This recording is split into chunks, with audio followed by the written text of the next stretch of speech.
Before my wedding, my vision which I lost after saving Bruce unexpectedly returned. Overjoyed, I hurried to share the wonderful news with him, but as I stepped into the living room, I froze. Bruce and my cousin Carrie were in a passionate embrace. "Bruce, the baby is perfectly healthy now. The doctor said we can sleep together again. Why don't we do it right here in the living room? Also, isn't it thrilling to do it here while Nancy is asleep in her room?" "Shut up. Don't joke about my wife like that," Bruce snapped at her, but his reprimand was accompanied by a kiss. I stood there, watching in shock as their movements grew more intense and their breathing became heavier. Only then did I piece it all together. Their sudden shared enthusiasm for indoor workouts 6 months ago wasn't about fitness at all. Covering my mouth to stifle a sob, I turned back to my room and shut the door. I decided then and there, Bruce didn't need to know I had recovered. Reaching for my phone, I dialed my mother. "Mom, I'm not marrying Bruce anymore. I'll marry the comatose heir of the Blakes instead. I don't need Bruce in my life." As the grunts and moans outside the room gradually stopped, Bruce said from outside, "Nancy, something came up at the office. I'll have to make a trip there." My cousin Carrie also told me she was heading out to get some bread to make me a sandwich. Hearing no response from me, they thought I was asleep. They left together, hand in hand. I secretly followed them and noticed that they were headed to Bruce's parents' place nearby. As the front door opened, Bruce's siblings stood by the door with gifts in their hands. "Happy pregnancy, Carrie.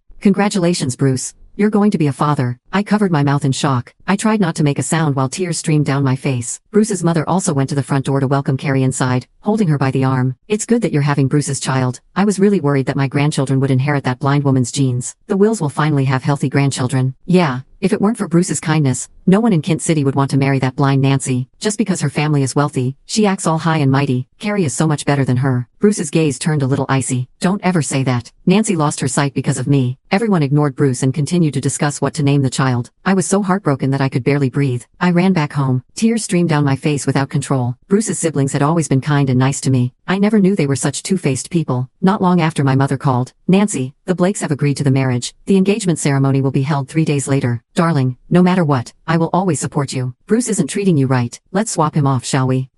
Okay, I replied with a catch in my throat. At midnight, Bruce woke me up and handed me a glass of milk to drink. This had been his routine every day. I reached out my hand when he suddenly grabbed it. "Nancy, why is your hand injured? Did you go out today? It's all my fault for not protecting you. Don't worry, once we get married, I'll always be by your side." When he saw my body trembling, he held me by the shoulder in reassurance. He placed the glass of milk in my mouth. "Good girl, drink up and head back to bed." Bruce had told me more than once about how me drinking milk obediently would give him a sense of a happy home. Even if I never liked to, I would do it for him. This time, the moment he left, I spat the milk out. A while later Carrie, who was at the door, asked, "Is she asleep?" Bruce wordlessly lifted her in his arms, causing the abashed Carrie to hit his chest. "What if she hasn't fallen asleep? Be patient. Don't worry, the drug is powerful. Even if she's not asleep, she'll think she's dreaming." I finally understood. His concerns and the so-called happy feelings he got from me drinking milk were just a cruel cover for such disgusting things. Carrie's breath started to get shorter. "The Blake's vegetable son is going to get engaged. They invited me to attend the engagement ceremony." How comical. Who on earth would think of marrying a vegetable? Bruce picked up the pace.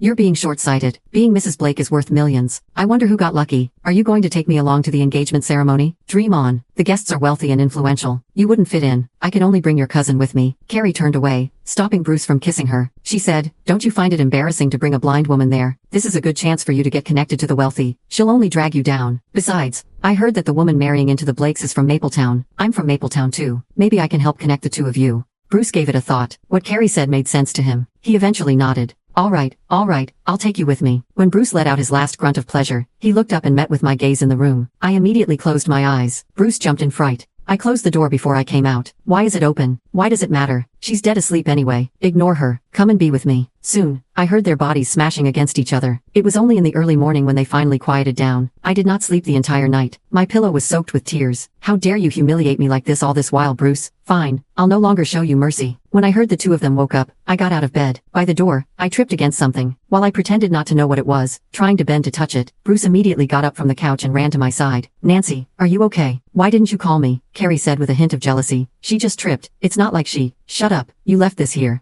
Bruce cast Carrie a sharp gaze, and Carrie reluctantly shut up. The thing that tripped me was none other than Carrie's bra that Bruce had taken off the night before. Bruce was worried that I would be able to recognize it by touching it, so he picked me up and placed me right in front of the dining table. Then, he carefully fed me breakfast. His behavior disgusted me, but I forced myself to play along. "Bruce, did the Blakes send the invitation for the engagement ceremony? You want to go?" Bruce was a little surprised. He added, "Nancy, Our wedding is in 5 days. Could you be a good girl and stay at home? I don't want you to get injured again. You'll have to be my most gorgeous bride. His eyes gleamed with detest and resentment when he said that. The juxtaposition of it all sent a chill running down my back. He was the one who started caring for me. I lowered my head and continued eating. I wonder who'd be marrying into the Blakes, I asked, sounding curious. No matter who it is, anyone who becomes Mrs. Blake would no longer need to work for the rest of their lives. How lucky. Say, if I were to marry into the Blake family, they'd be able to treat my blindness, right? Haha. Aaron Blake is a vegetable. I doubt he'd want to marry a blind woman. Bruce immediately realized that he had misspoken. He immediately apologized. I'm sorry, Nancy. I'll continue finding you a doctor. It seemed that was what he truly thought of me all this time. After he left, Carrie approached me. Carrie wore my clothes and my jewelry. From a distance, she did look quite like me. After all, our mothers were sisters. She looked at me condescendingly, her eyes gleaming with jealousy and resentment. Nancy, you've been so nice to me. You've given me money,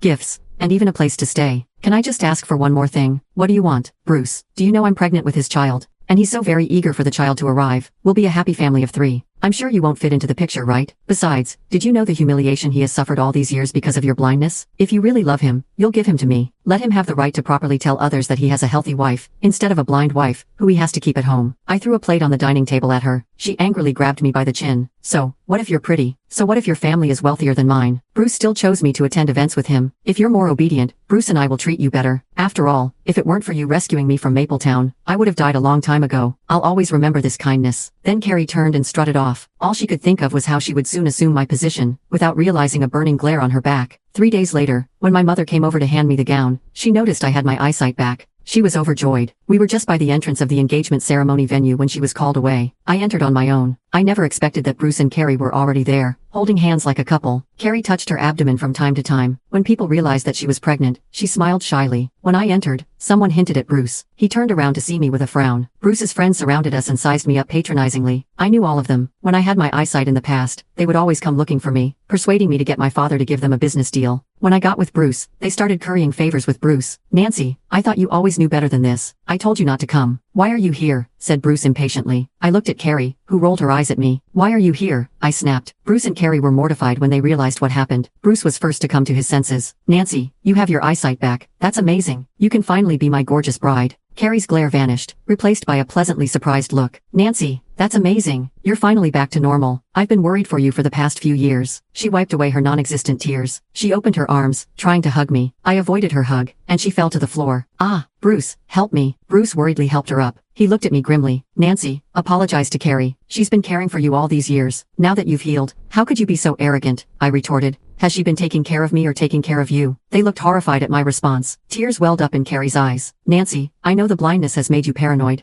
but Carrie tried to get up by tugging on my clothes. When I shrugged her off, she fell once more. She clutched her abdomen and cried. Bruce could no longer hide his concern. He grabbed my arm and started dragging me out. Nancy, we're at the Blakes' engagement ceremony. This is not a place for you to. Right at this moment, the light suddenly went off. A single spotlight shone on an elegant man standing at the entrance. It was the eldest heir of the Blakes, Aaron Blake. Everyone was stunned. No one expected a comatose person would suddenly wake up. Aaron walked through the crowd and met with my eyes. He smiled. Come here, my darling fiancé. I shrugged Bruce off me, but he held on to me tightly. Nancy, if you're going to go on this way, don't blame my family for calling off the marriage. Carrie added, Nancy, Aaron has a fiancé. Even if you want to curry favor with him, this isn't the time. Bruce and Carrie looked at each other. They stood on each side of me and tried to pull me away. Who dares to lay a finger on my fiancé? Aaron bellowed.